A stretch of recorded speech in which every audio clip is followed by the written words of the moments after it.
Welcome to Chapter 4 of Muggie Maggie. Maggie had grown bored with not writing cursive, but by now the whole third grade was interested in her revolt. Each day they watched to see whether she gave in. Her friends talked about it at lunchtime. In the hall, she overheard a fourth grader say, "Hey, there goes that girl who won't write cursive." Many people thought she was brave. Others thought she was acting dumb. Obviously, Maggie could not back down now. She had to protect her pride. Courtney and Kelly, best friends who sat opposite one another, did not approve of Maggie. Courtney said, "Only first and second graders print." Kelly said, "I think you're acting dumb, Maggie." Joanne whispered from the next table, "If you're having trouble, maybe I can help you on Saturday." "I'm not having trouble," Maggie whispered back. "I just don't want to do it." Then she worried. What if others thought gifted and talented Maggie couldn't write cursive if she wanted to? Mrs. Leeper handed out individual papers with each person's name, first and last, written in perfect cursive at the top. "Today we are going to practice our signatures," she said, and she looked at Maggie. "Even if we write letters on computers, we must sign them with our own handwriting." Maggie studied her neatly written name. If she wrote Maggie Schultz and not one letter more, would this be giving in? Not really, she decided, not if she wrote like a grown-up. While Kirby, a boy who always did what he was told, more or less, gripped his pencil, pressing down so hard he broke the point, he had to go to the pencil sharpener, and Courtney and Kelly wrote with pencils whispering daintily across their papers. Maggie wrote her name the way her father wrote his. And here's how she wrote it. On the next line, she wrote with her left hand, which was difficult. And here's how she wrote it with her left hand.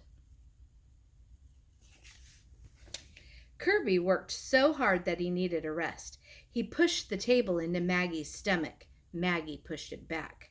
"Mrs. Leeper," said Courtney, "Kirby and Maggie are wrecking our cursive." "They do it all the time," said Kelly. This brought Mrs. Leeper to their table. "See, Mrs. Leeper," said Courtney, pointing. "That is where Kirby pushed the table, and this is where Maggie pushed it back," said Kelly. "I'm sure they won't do it again." Mrs. Leeper tried to look happy as she paused beside Maggie. Maggie quickly curved her arm around her paper and bowed her head as if she were working very, very hard. Mrs. Leeper, who often told the class she had eyes in the back of her head, had already seen Maggie's work. If one could really call it work. "Maggie, why are you writing with your left hand when you're right-handed?" she wanted to know. "That's the way my mother writes," explained Maggie. Here's the picture of when the girls were telling Mrs. Leeper that Maggie and Kirby were pushing the desks at each other.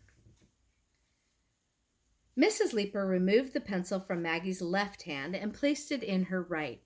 "And where are your loops on your G's that we talked about? Your L and T are leaning over backward. We don't want our telephone poles to tip over, do we?" "I guess not," said Maggie. "Take your paper home and do it over," said Mrs. Leeper. "And we must close our A. Your name is not Muggie." Maggie knew she was done for. "Muggie Maggie," whispered Kirby, as Maggie had expected.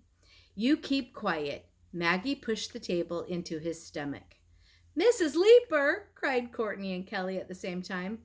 "I thought we were going to have a happy teacher day," said Mrs. Leeper. "Let's be good citizens." Maggie was sure she would not have a happy recess, and she did not.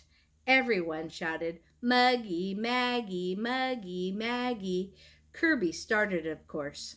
He was not a good citizen. And the reason that they were doing that was, if you look closely, she didn't close the top of her A, and it looks like a U. The same on this one over here.